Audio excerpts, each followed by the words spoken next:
First off, we can see a lot here. This is the infrared satellite imagery. And what it shows right now is that we have the system, we have Francine, which is not completely well organized. It's still a tropical storm. Doesn't have a well organized eye there at this moment. And what we're seeing is that this storm is continuing to make its way through the Gulf. Here's a little closer inspection, just kind of taking a look at some of the higher cloud tops. And we can, again, no eye to be made out.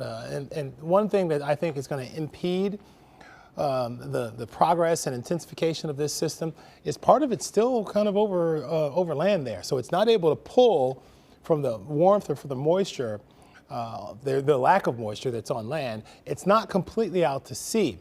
It does, however, have some sea surface temperatures that are quite high. What's interesting here is the sea surface temperature is now down to 83 degrees there. That has been cooled down by the storm. It was 85 there just a moment ago.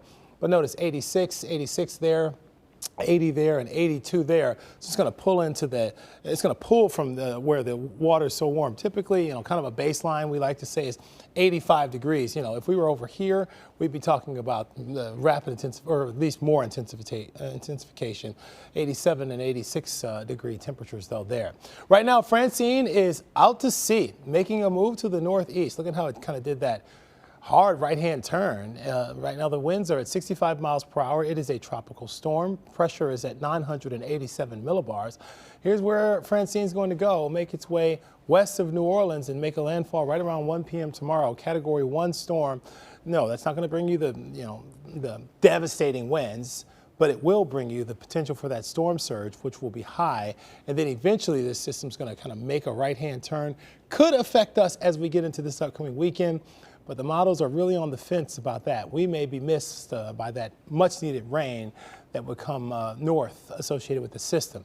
Storm surge is going to be a problem. All right, so here's New Orleans. Not as high a storm surge, right around 1 feet, and that's about it. But where you see these yellows there, that's where you're talking about. In the oranges, that's where you're talking about 6 feet or higher. Fortunately, Lake Charles is not going to get it that bad. Remember, they got really pounded a couple years ago. Baton Rouge, not so much. But all across this area there, that's where we're going to see that dangerous storm surge. The rainfall forecast does show significant rain across the entire Mississippi River Valley, at least south of the Ohio River Valley. But look at where the have-nots. It brings rain west of us.